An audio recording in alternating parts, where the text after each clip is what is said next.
Key point 1. The United States' first president was no marble deity. Picture this: a towering figure, a commanding presence, a symbol of unwavering resolve. Now imagine this exact figure struggling with his false teeth or attempting to ride a particularly stubborn mule. Welcome to the unpredictable, comedic, and utterly human world of George Washington, a man much more intriguing than your $1 bill lets on. Born on February 22, 1732, George Washington was destined for greatness, or at least some serious mischief. The first American president didn't always live up to the stoic image schools often project. In fact, he was as fond of a good laugh as he was of delivering inspirational speeches that rallied a nation. Great leaders have their quirks and human imperfections. Now let's address the elephant in the room: Washington's fashionable choice of dental accessories. While his wooden teeth are an infamous part of his legacy, it's sadly a myth. Sorry to burst your bubble, but we'll soon debunk some more misconceptions about Washington that are still living in your head rent-free.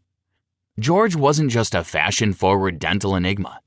Underneath the voluminous powered hairstyle, which was, by the way, his natural hair, not a wig, was a man with a military mind, a knack for political strategy, and a fondness for fox hunting. To top it all, he was also a master of the dance floor. Get ready for a roller coaster ride through history.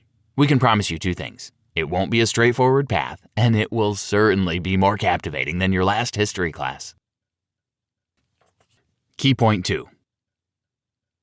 A small-town kid with big dreams.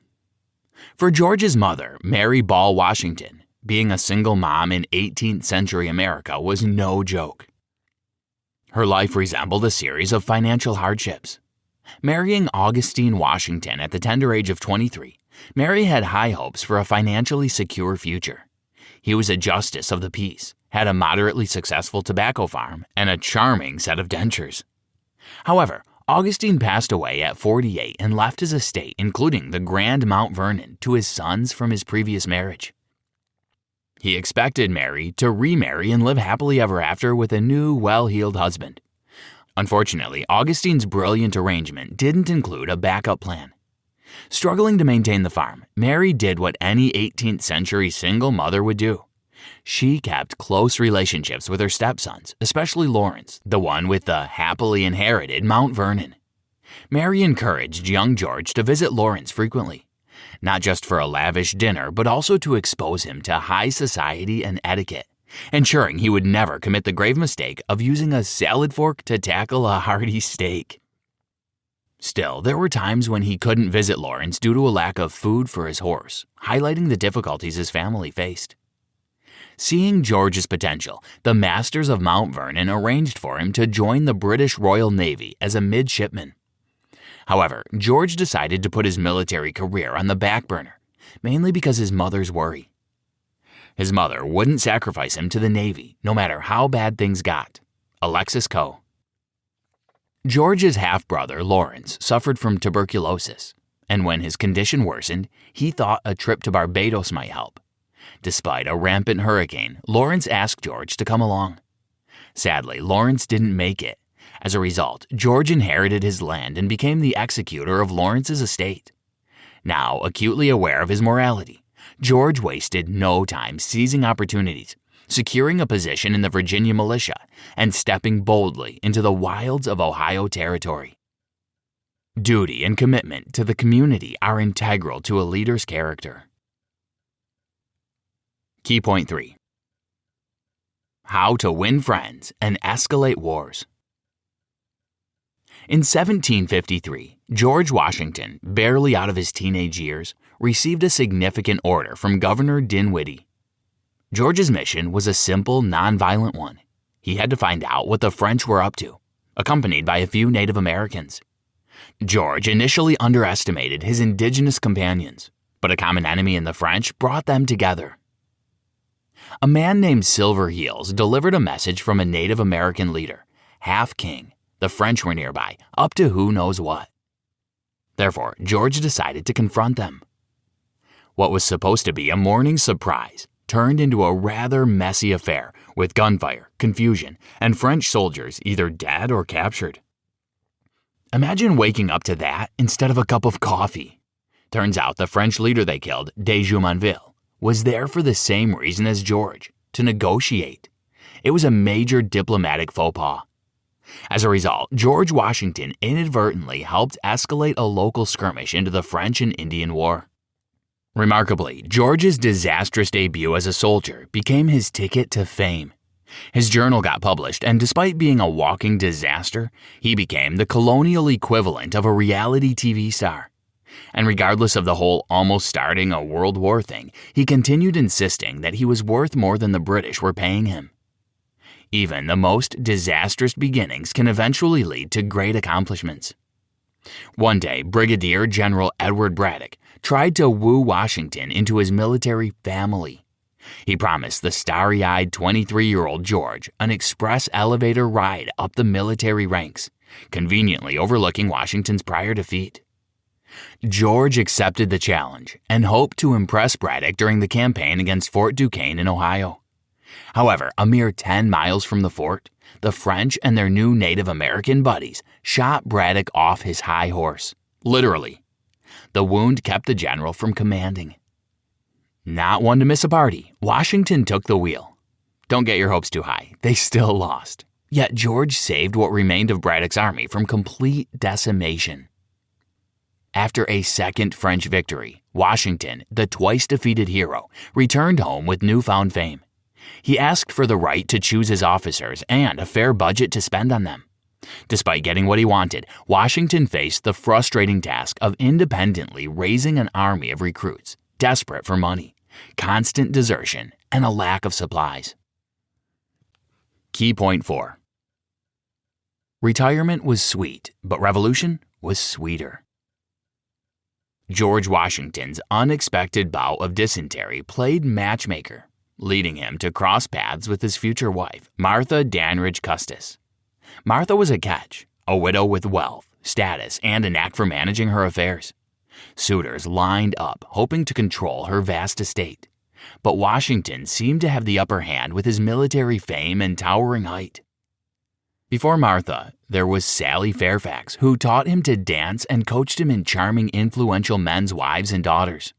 However, Martha stole his heart with her devotion to her children and their easy connection. Amid the chaos and disastrous expeditions, George Washington found himself caught between a road-building project and his failed romance with Sally Fairfax. But with his engagement to Martha Custis, he left the youthful crush behind. In 1759, George embarked on a new chapter, bidding farewell to the British military and unknowingly setting the stage for his role in the fight for independence. As Washington said goodbye to His Majesty's forces, little did he know that the next time he would join the battlefield, it would be to take down the very empire he once served. During his civilian years, Washington enjoyed the life of a wealthy planter. He partied with the gentry, danced the nights away, and played cards. It is perfectly okay to take some time to recharge your batteries. However, his retirement turned out to be a hiatus. The unfair treatment of the colonists and Washington's grievances fueled his desire for change.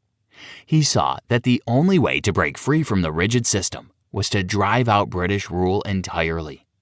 George Washington was ready to take on the British with his newfound passion for independence and his now slightly tight military uniform.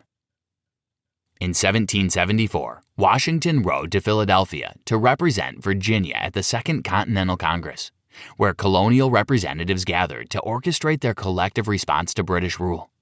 With his charisma and reputation, George quietly campaigned for a cause that didn't officially exist yet. He spoke against British despotism and called for resistance on behalf of humankind, excluding mothers, sisters, wives, daughters, and millions of enslaved people. The situation was ironic, as slavery was under scrutiny in England. As writer Samuel Johnson put it, the colonists yelped for liberty while enslaving people, which was quite the contradiction. Key point 5. The world's greatest multitasker. Benjamin Franklin couldn't resist bragging to his English friend about how the American planter they chose to command their troops had defeated 5 of their best generals. The planter was George Washington. But truth be told, Washington knew his limitations, and we have to admit that the man lost more battles than any winning general. In 1776, the British arrived with an enormous invasion force led by the delightful Admiral Richard Howe, whose grin only emerged when he was about to kill many people. For his part, George had a military equivalent of a butter knife, a rubber band, and the steadfast loyalty of around 19,000 troops. In true British fashion, they decided to give Washington one last chance at diplomacy and the opportunity to give this rebellion nonsense a rest. But Washington, being the stubborn mule he was, basically replied, "Thanks, but no thanks." Leadership often involves navigating ethical dilemmas. Throughout this period, George showed an uncanny ability to manage large-scale combat while running spy rings and propaganda campaigns. Yes, he was a man wearing many hats. In 1777, a group of British soldiers decided that terrorizing civilians would be a great idea. As you can imagine, reporting sexual assault during those times was no easy task. Public humiliation and blame deterred victims, and the aggressors often went unpunished. However, Washington had a plan. He wanted stories of the enemy's brutality collected and spread far and wide. It was all part of his propaganda campaign. Newspapers played a crucial role in sharing these accounts. Washington controlled the narrative and spread stories of American heroism and British evil. Meanwhile, white Americans showed their selective enthusiasm for liberty, conveniently ignoring their plans to keep slavery intact. The British, seizing the opportunity, promised freedom to enslaved individuals who would take their side. Washington, an enslaver himself, recognized the power of this pledge. He even had a poem written in his honor by an enslaved writer, Phillis Wheatley, and strategically shared it to boost his image. You could say it was the Revolutionary War equivalent of a celebrity endorsement. Did you know, in 1779, George Washington conducted a genocidal campaign against the Iroquois Confederacy, also known as the Six Nations, which had sided with the British. Nevertheless, the press still reported this event with praise. Key point 6. The future president couldn't care less about a throne. When it came to espionage, our hero didn't want to let the British have all the fun. Washington loved a good code. He devised a numbering system to decipher messages hidden in invisible ink, adding a touch of spy drama to proceedings. In addition, one of his spies, Anna Strong, created a system of secret messages hidden in laundry arrangements.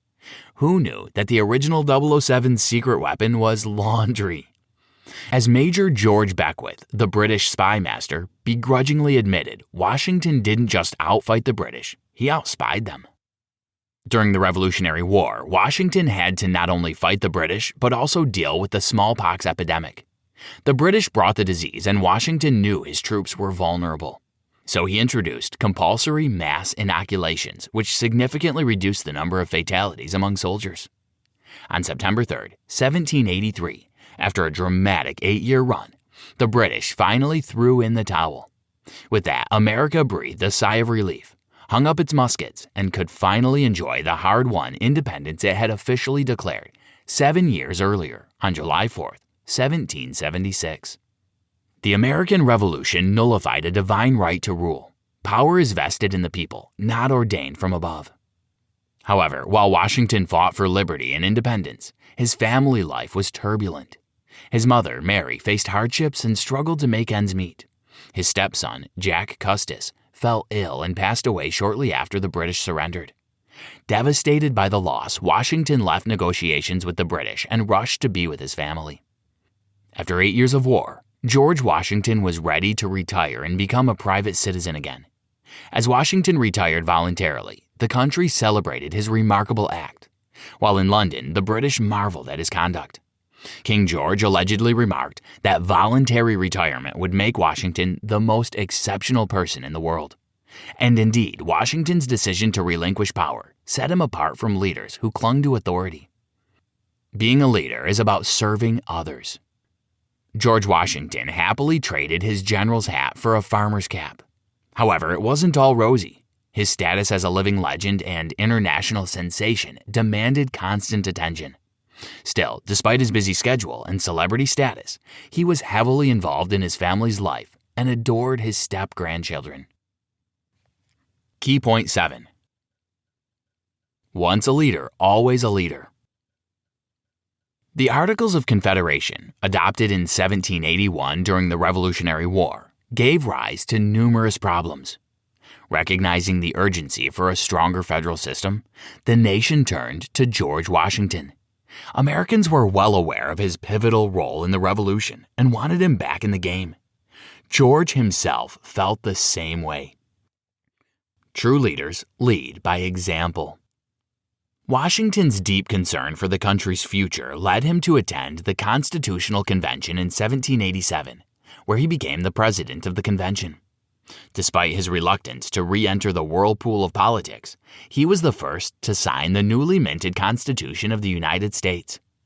His friends and allies appealed to him, believing the new government's success hinged on his acceptance of the presidency.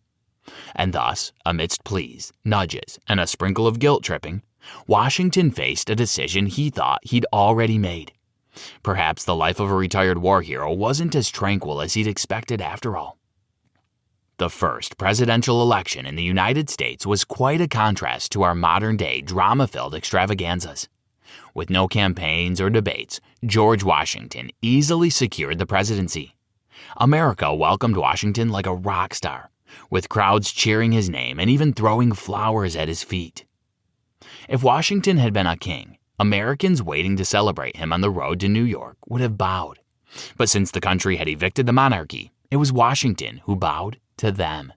Alexis Coe. Now, on to the inauguration. The future president woke up, dressed like he was ready for a Vogue photo shoot, and headed to Federal Hall. Everyone agreed that he didn't look thrilled about the whole affair. He'd probably have preferred a low-key ceremony. Washington understood that the job came with its own set of challenges and rewards. Despite all the turmoil, he even found time to care for his ailing mother, only for her to pass away a few months into his term. But even in grief, he held himself with grace and respect, wearing black for months in mourning. Key point 8. Washington had a diverse presidential to-do list. Washington attempted to assemble his dream team of advisors, but encountered numerous obstacles. The press became a battleground for their ideas and agendas as the political parties were taking shape. The president, a die-hard believer in national unity, found the growing turmoil disheartening and even contemplated stepping down. However, his friends convinced him to stay. It was a whirlwind of challenges for the first president and his infant nation, making many wonder if he regretted his decision.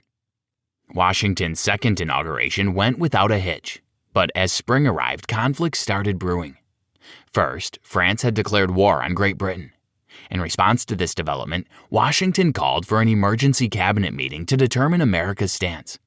Washington was inclined to declare neutrality. However, people in America were already taking sides, some supporting the French Revolution and others backing Great Britain.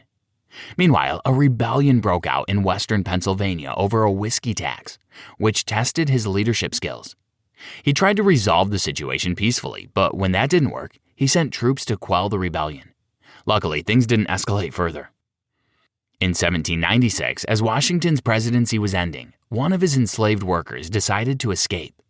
Washington pursued, even placing an advertisement in the newspaper offering a reward for her capture, naming himself as the President of the United States and stating a price of $10. Ultimately, Washington decided to retire from the presidency. And as they say, the third time's the charm. On December 12, 1799, George Washington awoke to rain, hail, and snow. But he had a busy schedule and couldn't let bad weather stop him. Soaked to the bone, he became seriously sick. And despite the best efforts of 18th century medicine, questionable elixirs, and dubious surgeries, George's condition worsened. A few days passed, and Washington knew that his time had come, expressing his readiness to pass away.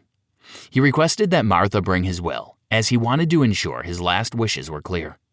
In the extensive document, George made provisions for the eventual freedom of his enslaved workers. Although he didn't free them during his lifetime, he wanted to ensure their liberty upon Martha's death. Washington's evolving stance on slavery depicted the struggle to reconcile ethics with the economy. Conclusion. George Washington, the father of America, left a complicated and enduring legacy.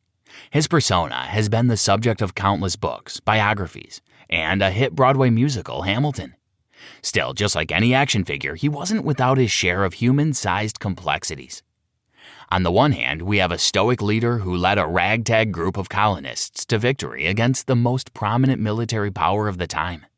Despite facing immense challenges, he maintained the morale and discipline of his troops, instilling a sense of purpose. Beyond his military achievements, Washington's role as the first president of the United States solidified his place in history.